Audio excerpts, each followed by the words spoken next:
সুপ্রিয় দর্শক মণ্ডলী, আসসালামু আলাইকুম।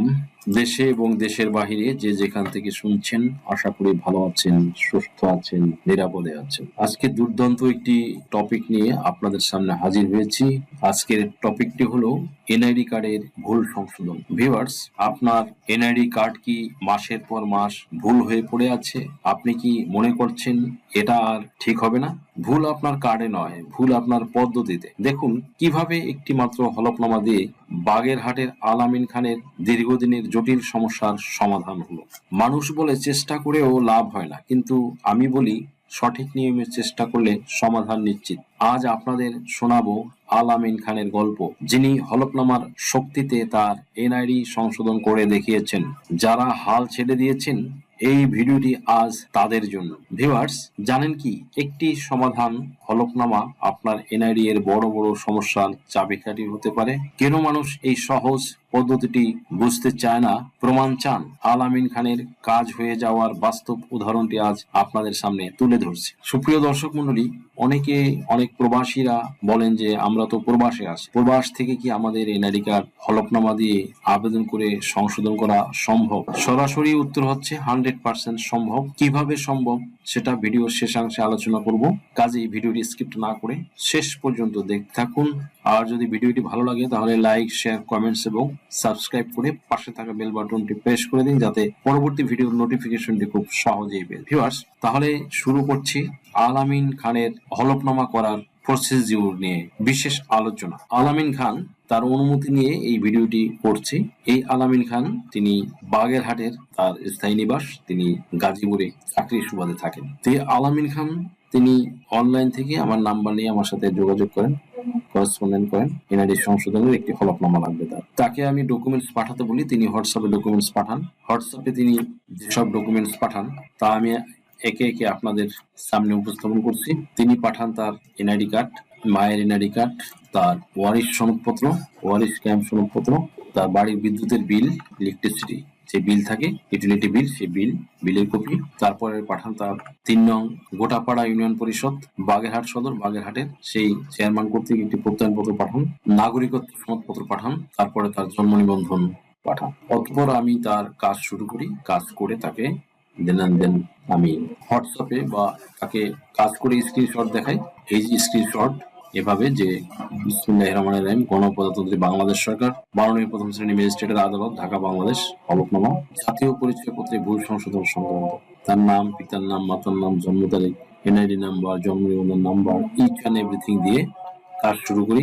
তারপরে সে যখন একাধিকবার ক্রস চেক দিয়ে কারেকশন যাচাই বাছাই করে দেখেন, মাঝখানের পেজটি আপনাদের দেখাতে পারছি না, শেষের পেজে এখানে আছে বিষয় টেবিল করে করা হয়েছে জাতীয় পরিচয়পত্রের বর্তমানে প্রদর্শিত তথ্য, পরিবর্তিত সংশোধিত। মাতার নাম মোহাম্মদ নূরজাহান ছিল তার মাতার নাম, এনআইডিতে ভুল ক্রমে উঠেছিল নূরজাহান বেগম, ডাইরেক্ট সম্পূর্ণ ভিন্ন একটি নাম, মানে ভিন্ন একটি মানুষ বলতে গেলে, যে মোহাম্মদ নূরজাহান থেকে মোহাম্মদ জাহানারা বেগম। এই কি একটি দুঃসাধ্য বিষয়! অসাধ্যকে সাধন করেছে এই হলফনামা দিয়ে এই আল আমিন খান। আমি নিজেও ভাবতে পারিনি যে এরকম সম্পূর্ণ নাম সংশোধন হয়ে যাবে হলফনামা করে। কাজটি হয়ে যাওয়ার পরে সে আমাকে ইনফর্ম করেছে, জানিয়েছে, এই জন্য তাকে আবার আমি ধন্যবাদও জানিয়েছি। তার এই যে হোয়াটসঅ্যাপে যে কথোপকথন হয়েছে, এখানে বিস্তারিত আছে, এই দেখুন।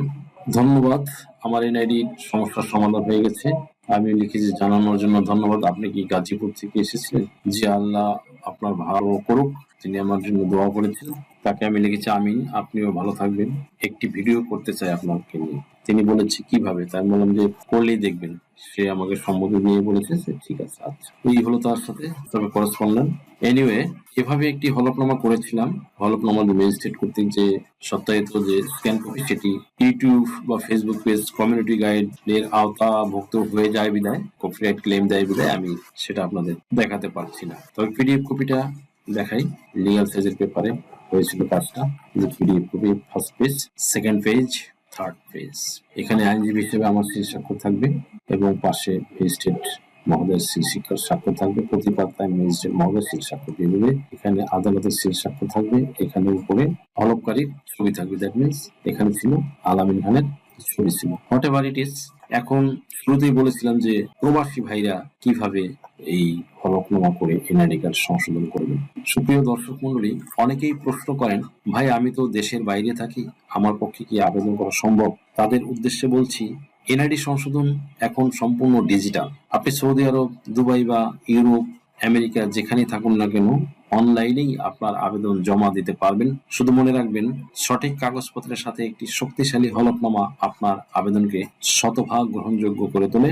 আলামিন খান যদি সঠিক নিয়মে সমাধান পেতে পারেন, আপনিও পারবেন। বাংলাদেশ নির্বাচন কমিশন এখন প্রবাসীদের জন্য অনলাইনে আবেদন করার পূর্ণ সুযোগ করে দিয়েছে।